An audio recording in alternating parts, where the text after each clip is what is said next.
দুইটা কাজ করলে মহিলারা জাহান্নামের মধ্যে যাইবে, আর 4টা কাজ করলে মহিলারা জান্নাতের যে কোনো দরজা দিয়া প্রবেশ করতে পারবে। কোন দুইটি কাজ করলে মহিলারা জাহান্নামের মধ্যে যাইবে? আল্লাহর নবী মেরাজ শরীফ থেকে আসিয়া নবী বলেছেন, উরিতুন্নারা ফাইদা আকসারু আহলিহান নিসাউ ইয়াকফুরুন।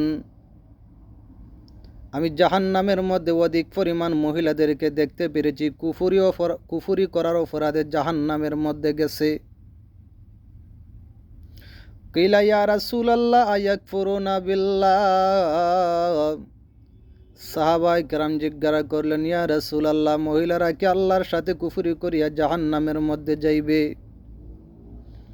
আল্লাহর নবী বলেন, ইয়াকফুরুনাল আশিরা, মহিলারা স্বামীর অবাধ্য হওয়ার কারণে মহিলারা জাহান্নামের মধ্যে যাইবে।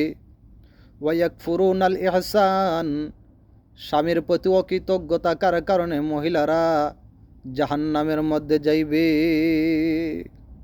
যদি স্বামীর প্রতি কোনো মহিলারা অকৃতজ্ঞ থাকে আর স্বামীর অবাধ্য হইয়া থাকে, নবী বলেন এই দুইটা কাজ করার কারণেই অধিক পরিমাণ মহিলারা জাহান্নামের মধ্যে যাইবে। নাউযুবিল্লাহ।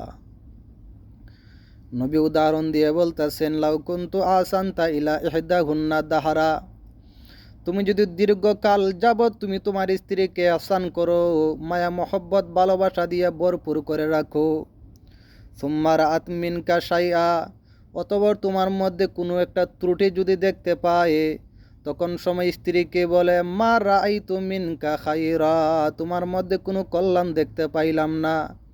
অর্থাৎ স্ত্রী যদি স্বামীকে বলে আমার জন্য একটা জিনিস নিয়ে আসো, আর শহর থেকে যদি স্বামী আসার সময় সেই জিনিসটা আনতে ভুলিয়া যায়, তখন সময় স্ত্রী বলে, তোমার বাড়িতে আসি আমি কিছুই পাই নাই, আমার মতো মেয়ে পাইছো বলে তোমার সংসার করে যাচ্ছি, অন্য কোনো মেয়ে হলে তোমার সংসার করতো না।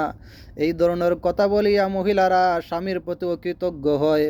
আল্লাহর নবী বলেন, এই দুইটি কাজ করার কারণে, দুইটি অপরাধ করার কারণে মহিলারা অধিক পরিমাণ জাহান্নামে যাইবে, অধিক পরিমাণ মহিলারা জাহান্নামের মধ্যে যাইবে। 1 নম্বরে কি? ইয়াকফুরুনাল আশিরা, স্বামীর অবাধ্য হওয়া। 2 নম্বর হলো ইয়াকফুরুনাল ইহসান, স্বামীর প্রতি অকৃতজ্ঞ হওয়া। এই দুইটি কাজ করলে মহিলারা কই যাইবে?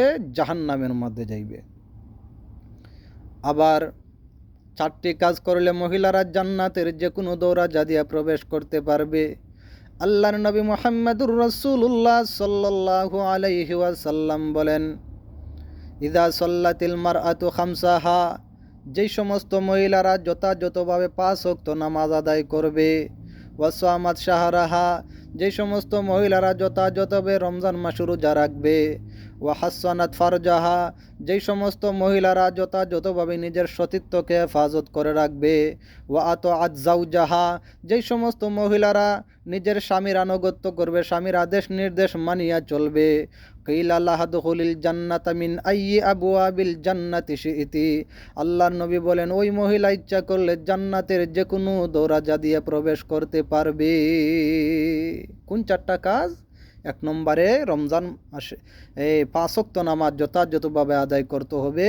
2 নম্বর হইল রমজান মাসে যথাযথভাবে রোজা রাখতে হবে। 3 নম্বর হলো নিজের সতীত্বকে যথাযথভাবে হেফাজত করে রাখতে হবে। আর 4 নম্বর হলো স্বামীর আনুগত্য করতে হবে। এই 4টা কাজ করতে পারলে মহিলারা জান্নাতের যে কোনো দরজা দিয়ে প্রবেশ করতে পারবে। সুবহানাল্লাহ। আজকের মহিলারা তো স্বামীর আনুগত্য করে না, স্বামীর আদেশ নির্দেশ মানিয়া চলে না। আল্লাহর নবী বলেন, লাউ কুনতু আমিরান আহাদান আইয়াসজুদা লি আহাদ, আমি যদি কাউকে অন্য আরেকজনকে সেজদা করার কথা বলতাম, অর্থাৎ আল্লাহ ছাড়া অন্য কাউকে যদি সেজদা করার কোনো হুকুম থাকতো, অনুমতি থাকতো, আল্লাহর নবী বলেন, লা আমারতুল মারআতা আন তাসজুদা লিজাওজিহা, আমি মহিলাদেরকে বলতাম, মহিলারা গো, তোমরা তোমাদের স্বামীকে সেজদা করো।